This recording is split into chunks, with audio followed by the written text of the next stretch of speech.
Hello everyone, Dr. Nick over here with another edition of Things I Didn't Learn in Med School. This week I was talking to a few of my colleagues, and one of them is currently in fellowship.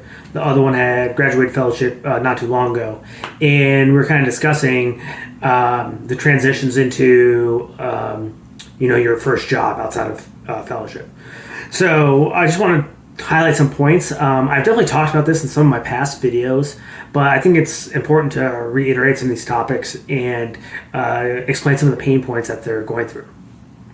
So I think the first and foremost, when you're in fellowship, you should really be, when you're 3 to 6 months in, you should really be looking for your next step, your next job. And there's multiple reasons for this, because it's going to take a while for contract negotiations. That's a topic for another day. It's going to take time for interviews, first looks, second looks, getting you out to that practice or that hospital system and meeting the people and seeing how the workflow goes. Credentialing. The credentialing as well is a huge topic of discussion. And really just getting the state license. So all these things kind of come into play. Ideally, you'd like to have something in hand, some contract signed, at least 3 months, if not sooner. 6 months is probably a better time frame because it might take this long for you to get credentialed. So while we're on the topic, let's start there. So one of my colleagues has graduate fellowship, 6 months ago now, and he still isn't credentialed with all the payers. So all the insurance companies, you need to go get credentialed with them to be able to practice and see patients with that certain insurance. So he's not credentialed with these insurance, so he's not allowed to go to work. So it's kind of a rock and a hard place for him because he's not in fellowship anymore. He can go pick up locums gigs, but even in those, he'd have to get credentialed. Right now, during this time period in 2022, we're kind of in the back end of COVID, but the insurance companies are at least telling us that they don't have the workforces to credential all these people. Now, I think that this process is pretty much mainstream now with the CAHQ and with governing bodies and all this stuff. So I find it hard pressed that it's that hard to get credentialed and things. But I'm not going to sit here and argue with these insurance companies. But so that's what they're saying. So there's a lot that will be delaying this. So for me, myself, it took me 10 months to get credentialed with Blue Cross Blue Shield Anthem, which is kind of a long period of time to be waiting to get credentialed. So you can expect anything to take maybe 30 days up to 10 months. So keep that in mind, and that's why it's important to get your credentialing done early. Once you sign a contract, that practice should have a credentialing service. If they don't, or if you're going to your private practice, a lot of revenue cycle management teams, a lot of companies out there will help you get credentialed. It costs about $2,000. That's about the going rate right now. It may be worth your time because you don't want to deal with this in the back end. Plus, if there's other insurance companies that you're not credentialed with in the long run, then you can ask them to help you credential too. So it's usually a one-time fee. Sometimes they'll do it per contract basis. Like they'll say, all right, we'll do your 7 major contracts first, and then after that, it'll be an extra few $100s. So just something to keep in mind. So getting credentialed early is important. Similarly is the state medical license. Each state has their own requirements and their own stipulations of what they want you to go through. A lot of them will require federal Bureau of Investigation, FBI background checks. So you'll have to go get fingerprinted and mail those in. It's a tedious process, but it's something that needs to be done. And so that's something to keep in mind. So you need to make sure you have enough time to do that. So typically the process will go something like you'll sign a contract with the company, you will get that state medical license, then you'll either ask that company or that practice or that office to help get you credentialed, or you'll ask someone else to get credentialed. And they'll start get started. What they'll do is usually they'll start with Medicare because that's the easiest one, and a lot of these other insurance companies will grab data from that a Medicare website and help pull that over into your practice. So just something to keep in mind. And it's super important to do this correctly the first time. I did not do this correctly the first time. I had the wrong address. I had a temporary phone number. I had a temporary fax machine. And I'm still dealing with it to this day, a year and a half later, of things that keep coming up that shouldn't be coming up. I had a phone call today. Is this your fax number? I said, no, it's not. Other payers didn't recognize that I had a different office, so they didn't have the right address. I actually didn't get paid for Medicare for up to almost a year because I had the wrong address. It took that long for them to get it fixed. So this is why it's important to get this done in the front end. Let's see. So the other concept I want to talk a little bit about is the contract negotiations, or just, what are you looking for in a job? So I think that's important. When I was interviewing at a place, they wanted to let me do certain procedures that I felt like I was capable of doing, things I learned in fellowship. I wanted to explore other new technologies that have some evidence behind it and see if they're going to be beneficial for my patients. Well, this practice pretty much told me, no, you can't do that. So I was like, okay, I'll bite that bullet because the numbers looked great on paper. But I talked to him. I was like, hey, I want a few changes in my contract. I don't necessarily want more money or more time off or anything. I just want some changes, like minor verbiage and that kind of stuff. And this is because I used Contracts Diagnostics. They're a great resource to talk to. And I talked to a lot of friends, and I talked to my mentors, and everyone kind of pointed me in the same direction with this. Dr. Malapati and I spent a lot of time talking about together, one of my mentors who was my fellowship director. But we, they kind of said, listen, this contract is what it is. We're not changing it. And that was the last time I talked to them. And these are the kind of things that, you should feel like you are getting some sort of benefits out of your contract. You shouldn't just accept it for what it is. That's a major red flag in my book.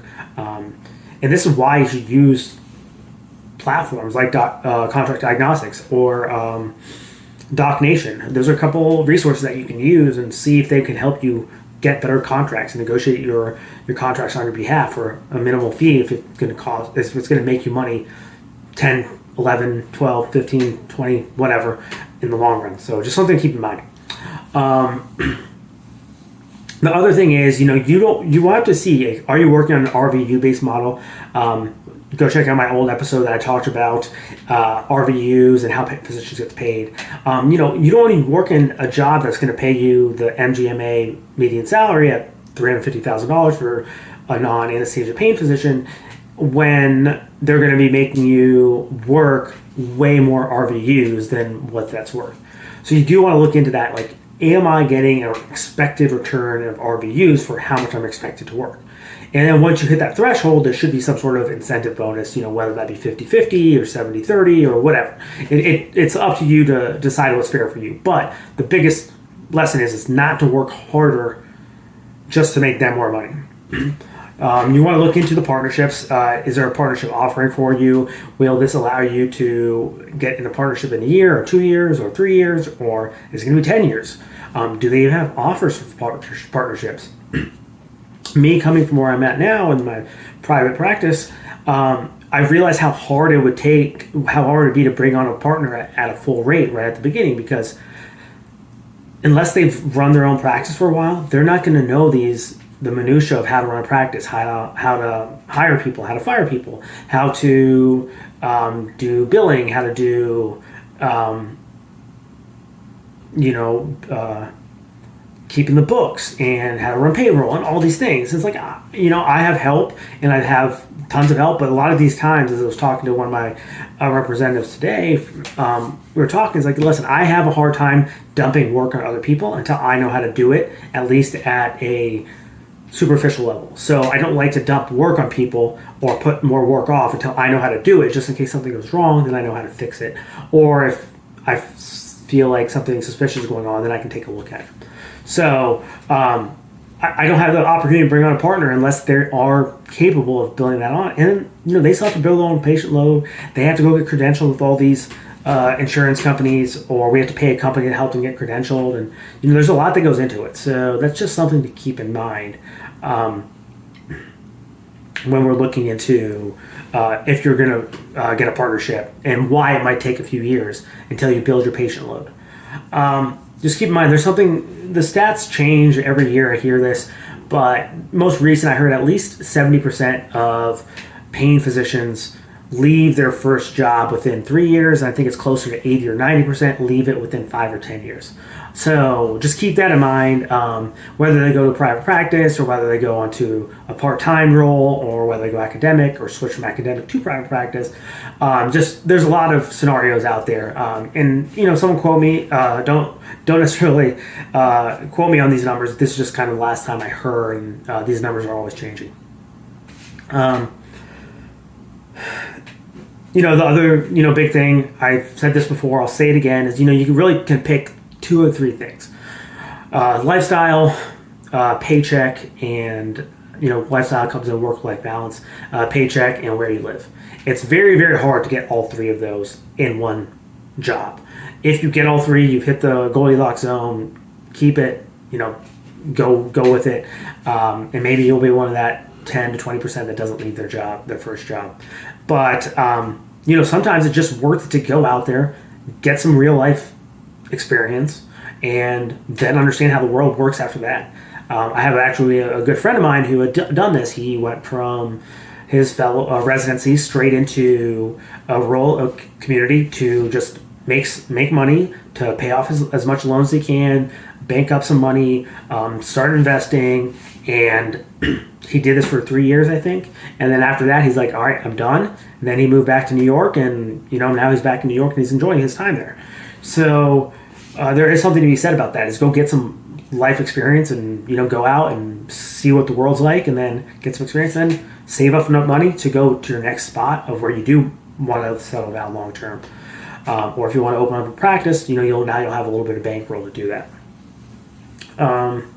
You want to make sure these practices allow you to do the procedures that you're comfortable doing, and they're not asking you to do more, and they're not asking you to do things that are outside your comfort zone. I don't think very many pain physicians enjoy doing chronic opioid management, but a lot of practices will expect that of you. I interviewed for a few places that they actually got mad at me that I said that I wasn't really going to do that.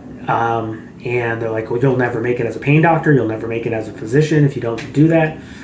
Hopefully I'm proving them wrong, and I don't really care to prove them wrong necessarily. I just think I want to work on my model, and I want to work with the patients that I want to work with that don't necessarily need that. And I'm not saying that patients don't need it, because they absolutely do.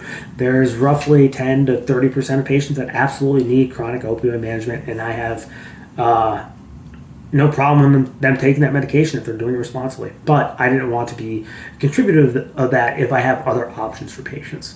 So I think that's a big thing. It's like, what do you want to do with your life, and how do you want to practice?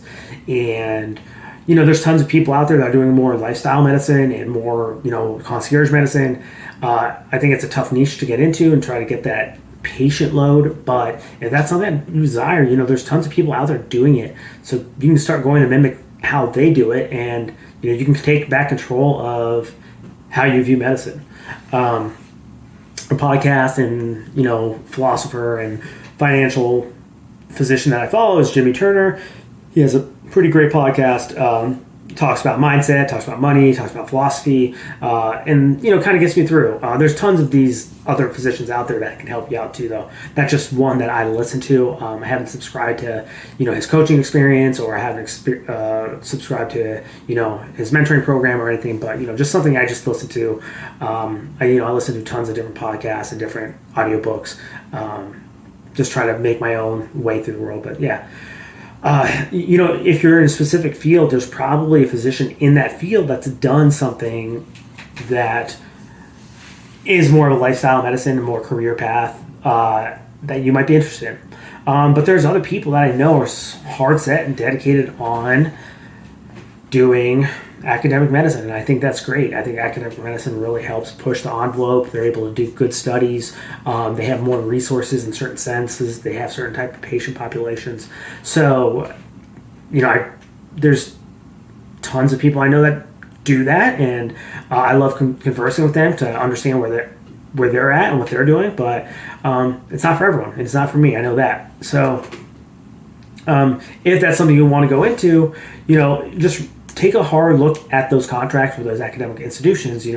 Are they going to be owning your intellectual property. You know, if you go and give lectures or you write a book chapter and you get some proceeds from those things, does the university take that money back? And it just doesn't happen only in universities. It can happen at orthopedic centers. It can happen at private practices. It can happen anywhere. So just keep in mind one of those things as well.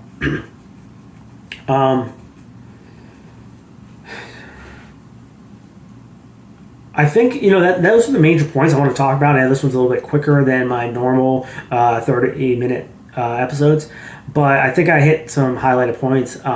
You know, I'm going to a conference this weekend, so I want to make a quick one before I got out of here, and I just hope that you guys find this useful. If you do find it useful, please share it, please like it, please drop me some comments in the comment section. What are some topics you guys want to hear? Let me know. And I'm happy to, you know, converse with some of you guys. Have some real exciting stuff going on in the next few months. My practice is really growing, which is exciting. Been able to do a lot more procedures in my office, which is great. You know, potentially partner with some ambulatory surgical centers, and really just learning to navigate all this stuff, and potentially helping give some more lectures in the future, and also you know, potentially becoming a mentor myself to some of these people out there that are looking for some words of wisdom or some guidance from me on a more one-to-one level. So anyways, everyone, hope you guys have a great weekend, and we'll talk to you next week. Take care.